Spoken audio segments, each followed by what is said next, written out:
Welcome back to Uncovering My Voice, the Christian Women Talk Show where we hear your story.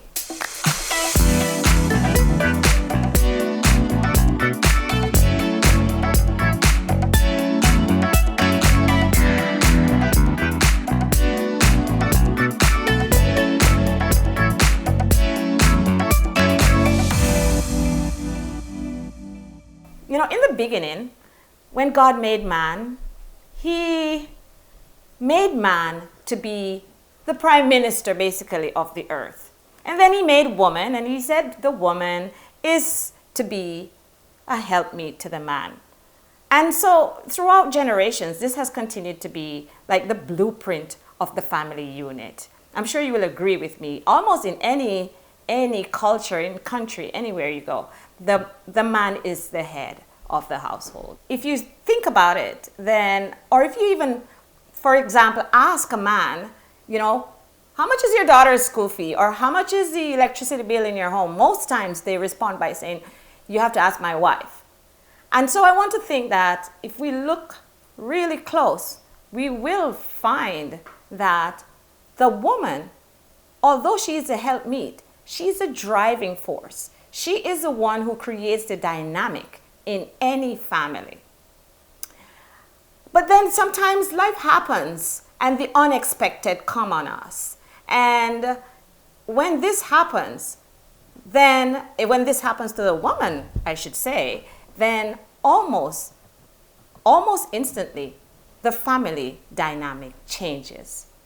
And so we're here today to talk to one lady who has had an unexpected circumstance that has come into her family. Today I have with me Julianne Jaddeo, one of my friends, and she's going to be sharing with us her story. But before we begin, don't forget, subscribe to my channel, like this conversation, let us hear your comment, your take, let us hear your story. Julianne. Hi. Welcome to Uncovering My Voice. Thank you. Thank you for coming and for sharing your story with us today. You're welcome. So we're just going to get right into it. Introduce yourselves to us. Tell us who you are. Who is Julianne? Okay, so Jolene is a Jamaican by birth. I've been here for the past 10 years.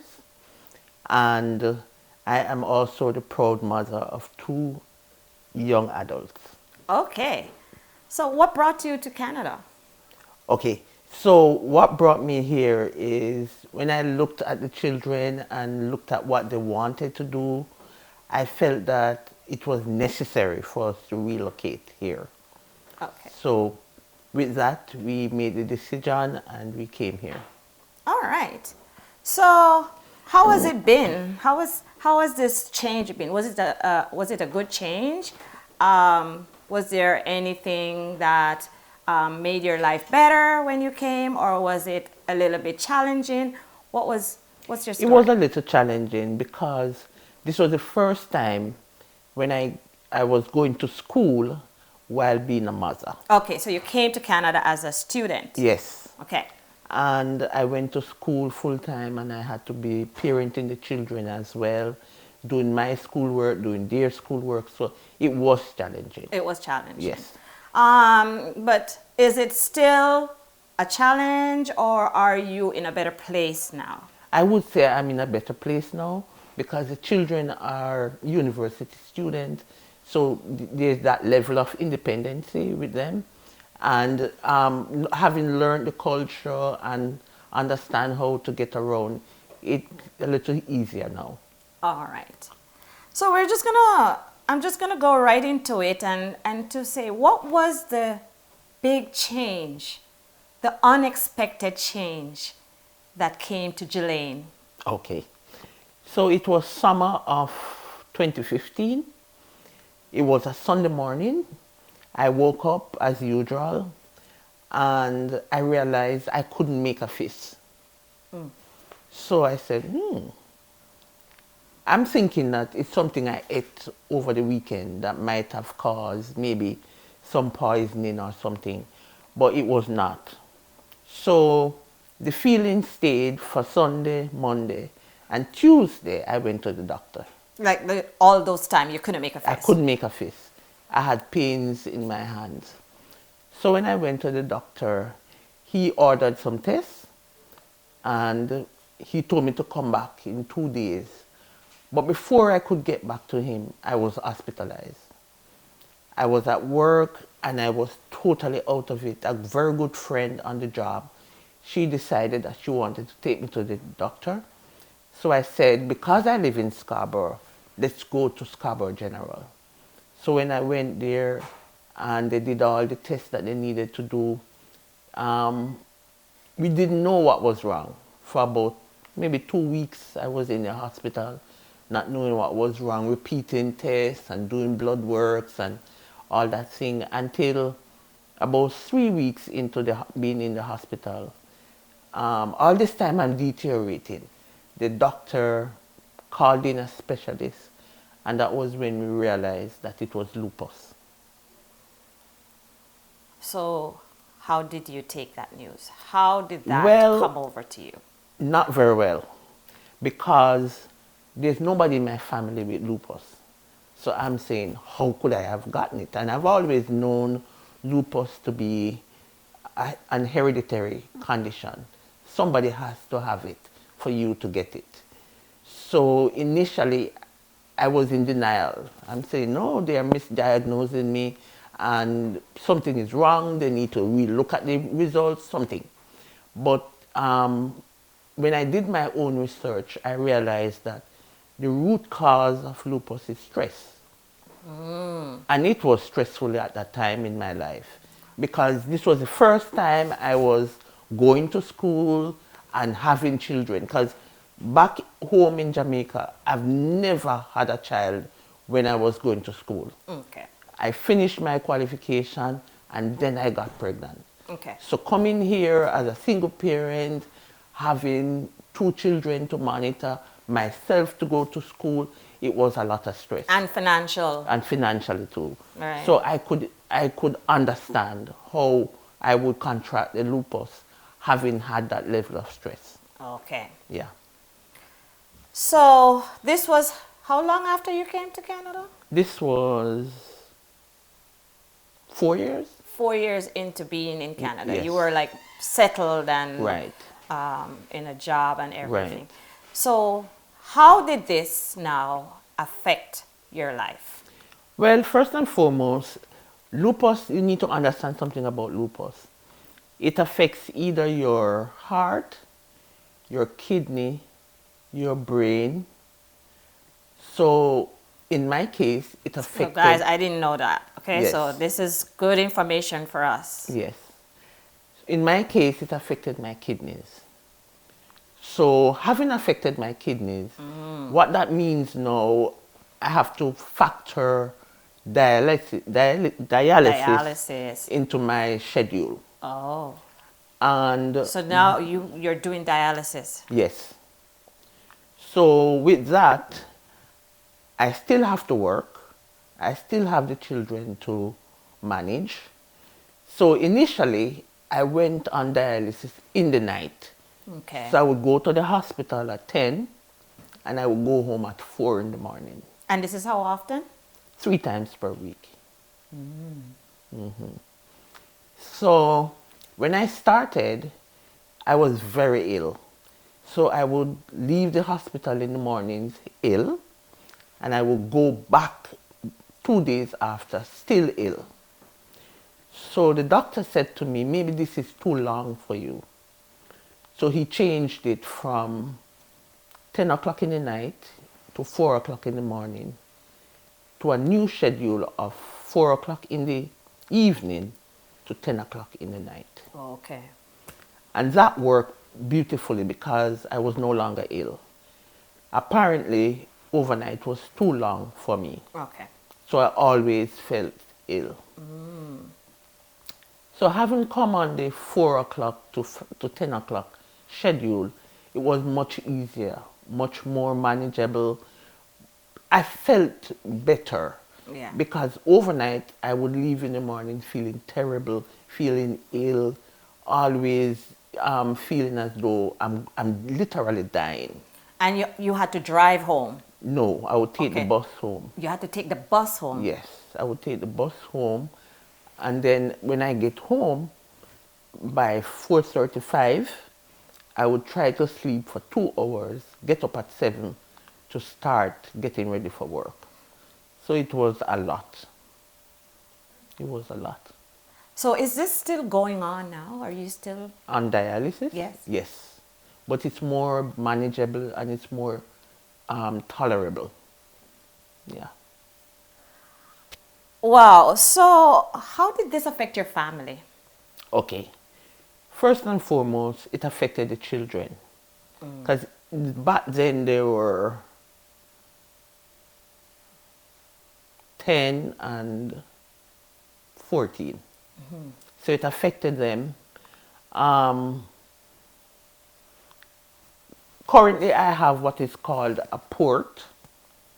And when they saw the port, What is the port? okay, so a port is the access point for the dialysis. Okay. So when they saw the port, they literally freaked out. So not just having to deal psychologically with the fact that mommy is ill, but seeing the changes, the physical changes in mommy's body, freaked them out. Okay. So I had to not hide, but limit what I exposed Their them to. visual, yeah. Yeah. So how are they now? Well, having seen me going through this for, this is what, 6 years now, they are, want of a better word, adaptable to the situation. They understand it's not death, but It's life. health man, yes. Yes. Right, it's life. Yes. And it all has to do with how I manage my situation. Yes. So by that I mean, with kidney issues, you have to limit your salt intake, you have to get a lot of rest, you have to be very careful with your diet. Yes. So because I have been very careful with all of those, then I wouldn't say that I'm ill, but the illness is there. The illness is there. Yeah. So you have navigated this journey, this illness for 6 years. Yes. And you are at a point now, it's still there, but you're at a point now where it is a part of who you are. Right. What is, you would say, your support system? Okay. I'm glad you asked, because my support system is, to me, a very enormous part of the whole management process. So I have family members who are in the medical field, so they were able to help me to manage in the initial stage. So they would be a part of the research, the part of the fact finding Yes. about the condition. I also have a very good family, church family that prays for me, supports me, help me to navigate, and even in times of sickness, Right. they take care of the children, make sure they're okay, support them as they go along. Yeah. Yeah. I must say that I have known you throughout, and Yes. I have watched you with admiration. I have learned a lot from you, just your strength. Yeah. And I have never heard you complain Oh, wow. about anything. I didn't realize that. Yes. What would you say is the fuel that drives Okay. Jolene? So when you're a Christian and you understand the controversy, you realize that because the enemy can't get at your Father, Jesus, then he will get the next best, which is us as Christians.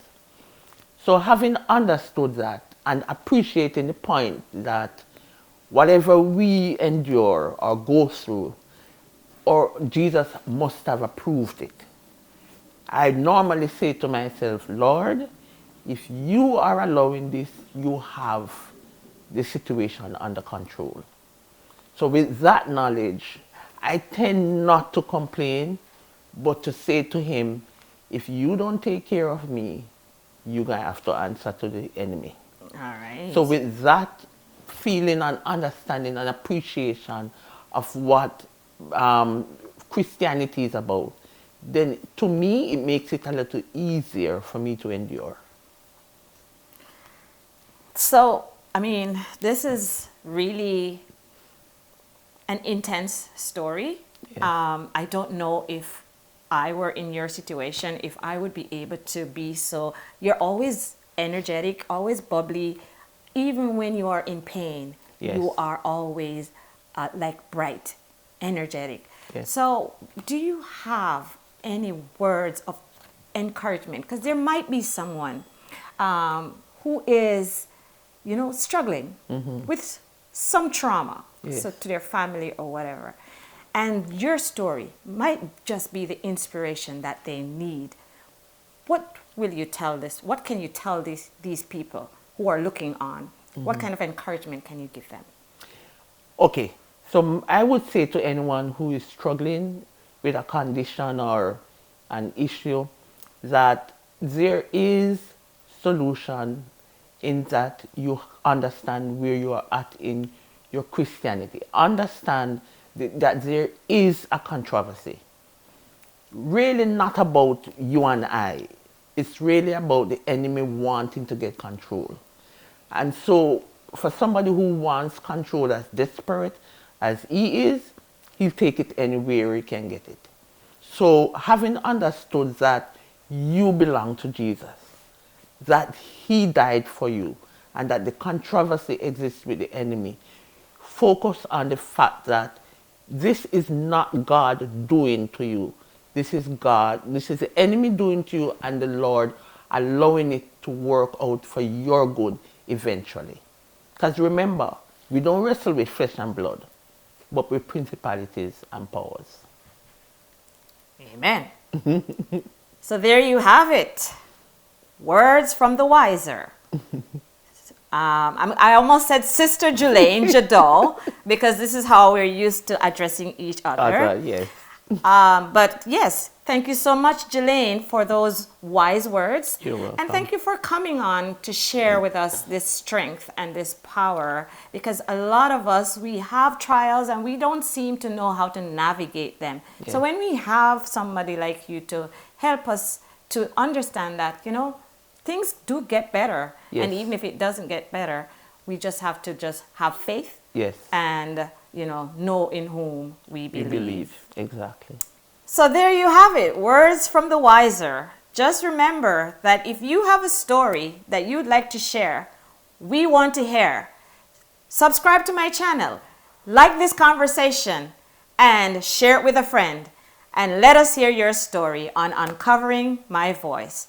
For now, it's bye-bye.